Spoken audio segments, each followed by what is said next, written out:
What's up, guys? So today I'm next to the SetPower 69 Quart TC 65 12-volt refrigerator. And in today's video, we're going to give you a full review of it, what we think of it so far, and we're going to show you how we installed it into our 1988 Astro Tiger Pro van conversion that we're now living out of full time.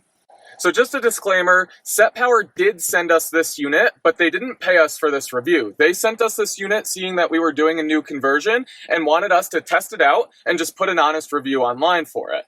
Now, we've been using this off and on for close to 2 months now, and since then, we've moved into the van for 2 to 3 weeks, and we've been using it as our full-time solution. So I'd say we've been using it enough to really give it an honest review.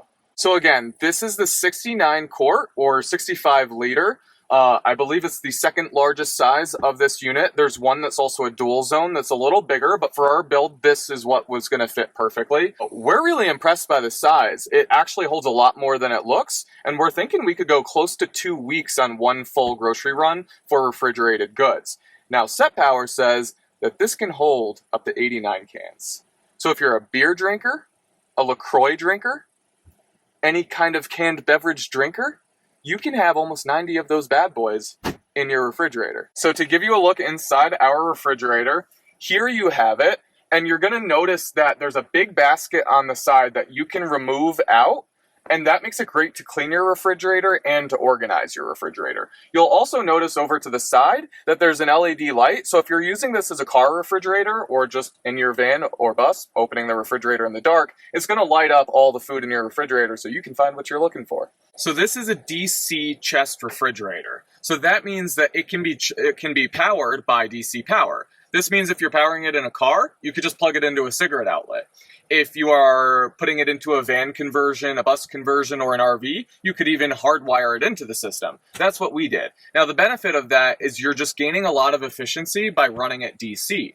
But it isn't that it can only be powered by DC power, it can also be powered by AC power, and SetPower sends you that cord and adapter to plug this in to just a regular house outlet. Now, efficiency-wise, this uses about 70 running watts, which is really, really good. Another efficiency note is that this is a chest refrigerator.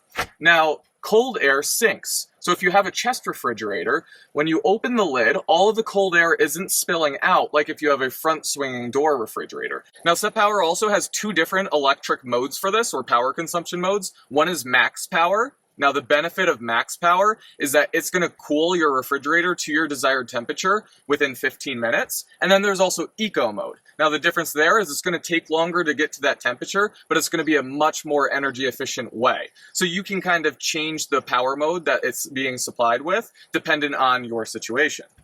So you can set the temperature on the refrigerator. So it's not just a setting 1, 2, 3, 4, 5, 6, 7. You can set the actual temperature. Now, the way this is in, it's going to show backwards to you, but we have it set at 40, and it's currently 41 because there's a slight window of threshold of what it's allowed to be in. I believe when it gets up to 43 degrees, it'll kick on and bring it down to about 38 degrees. So it's going to be plus or minus a few degrees. Now, right here, if I want to say, you know what, you can hold it at 45, I can turn it up, or I can turn it down. If I want to turn this into a freezer, I can knock this bad boy all the way down, say 26 degrees if I want to start freezing things. So a great feature that we immediately found the need for is that this lid is reversible. So you see it's opening up on this side. When we installed it, the way we needed to install it, because the outlet or the power cord comes out of this end, how it shipped is the lid's actually on this side and opens this way. Obviously, for our build, that wouldn't have worked great, but that's no problem because you can have the chest refrigerator open on either side,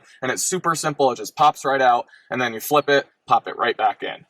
So like I said, we've been using this part-time for about 2 months, and we've been using this full-time for about 3 weeks. And our take so far is that we really like it. We don't have a chest freezer or chest refrigerator to compare it to. Like I said, our previous one was a front door. But one awesome thing is we're not having problems with it freezing up, meaning condensation getting on the walls and then freezing. That was a really big problem with our front door refrigerator that we had previously. It's super quiet. Now, granted, this is encapsulated in this drawer, which you'll see in just a little while. But when it's in there, we barely hear anything turn on. And then when it's open and it's out here, it's really quiet. It's not disturbing at all. Efficiency wise, we haven't run into any problems at all. Like I gave the stats on it, it's really low draw, but we don't use a ton of electricity, so we didn't anticipate any problems with that. The build quality seems great. I'm really not worried about wear over time with this. And the great part is, if you have any hesitation on this, these chest refrigerators are a big investment. We understand that. That's why we didn't have one in our bus. But SetPower backs their compressor with a 3-year warranty. Now, that's the number one thing that you're going to be afraid is going to go on this refrigerator. So the compressor's backed with a 3-year warranty, and then every other component on the unit is backed with a 1-year warranty. So that's really nice, like, assurance that they're backing the product that you're spending your money on. Take a look at how we installed our SetPower chest refrigerator into the existing kitchen unit that came with our Tiger Pro van.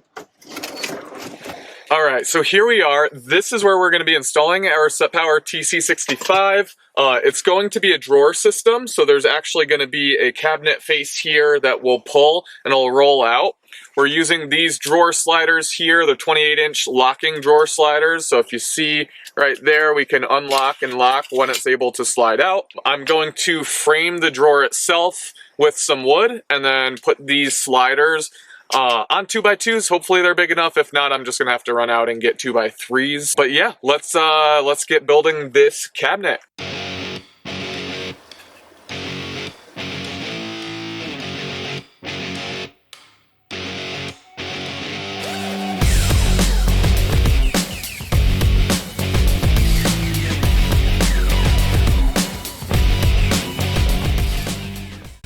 So we have the first bracket in, or the first drawer slider.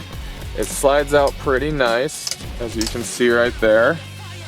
So what we will actually be doing, that's the length that it's going to be when it's in. So if you see it sticks out, we're actually extending out the cabinetry there, and then up here, extending out the counter.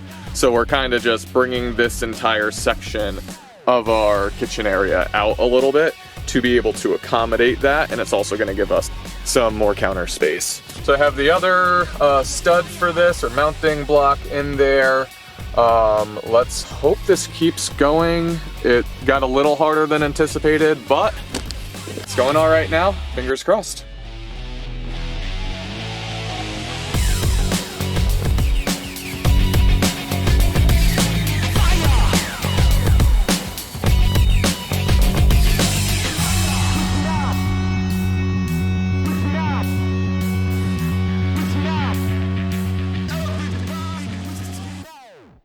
All right, got both tracks in, as you see there, 1, 2.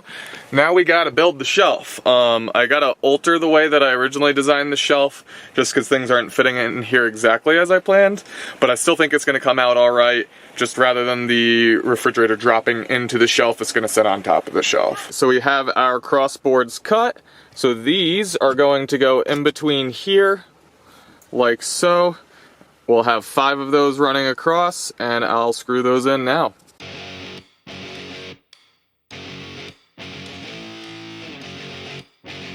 So the drawer is together.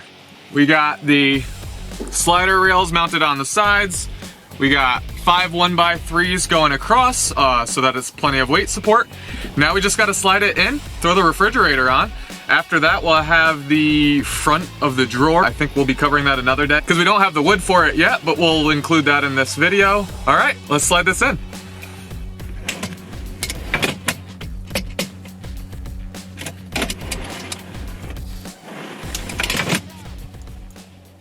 Here it is. We have the refrigerator in the slot. I'll give you a full view in just a second, but we have these locking tabs right here. I click them down. Refrigerator comes out, we'll be able to get into it, and refrigerator locks in. I still have to mount or build the face to this drawer, so we'll have a big 3/4 inch face to this that'll face off the cabinet, but this is looking good. Look at this.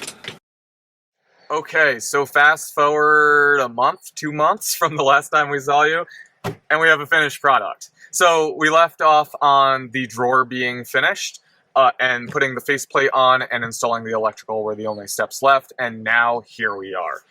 If I click these 2 locking tabs down, you'll see the refrigerator slide out. There's a second lock there, and that's how we get our refrigerator out. So to install the cabinet face, I just built a low frame out from the drawer that we had. Now, this isn't exactly ideal, but it's working for us right now. It's a little flimsy, but it actually does hold on, especially if you're using the brackets. I'm going to come back and find another way to mount that a little bit more sturdy, but it's working great and it looks great. If you noticed back where we left off previously, the drawer itself actually stuck out from the cabinetry or the cabinet face.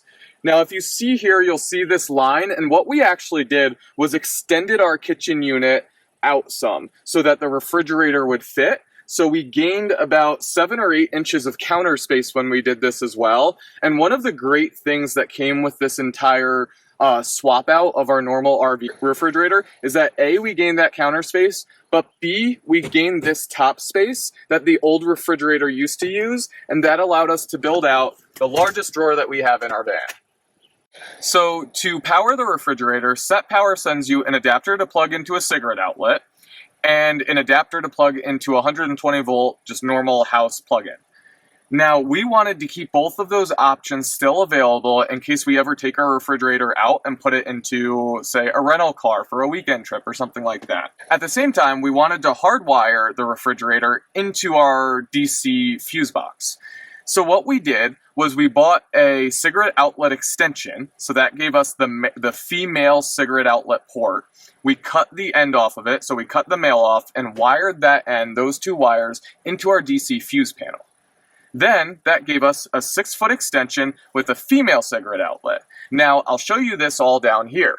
Excuse the mess, but on the left side, you'll see that extension that I was just talking about. So going this way, that is plugged into or hardwired into our DC fuse panel. On the right, that is the regular SetPower cord that they send to you with the refrigerator. So if we want to charge this through a normal cigarette outlet or bring it with us, we just unplug this, unwire it through the cabinet, which is super easy, and pull the refrigerator out. Alright guys, so that's our review of the SetPower 69 Quart TC 65 12 volt refrigerator, and that gives you an idea of how we installed it in our 1988 Astro Tiger Pro van. Now, if you have any questions on this, please feel free to reach out. We're happy to answer if we have the information. If you're interested in purchasing one of these units, we actually have a discount code that we'll include in the description below. If you are interested in this and you want to purchase through that, that's a huge help. Hit that like button, comment any thoughts that you have below, and be sure to subscribe to our channel for more content like this and for some van life vlogs. Cheers, y'all.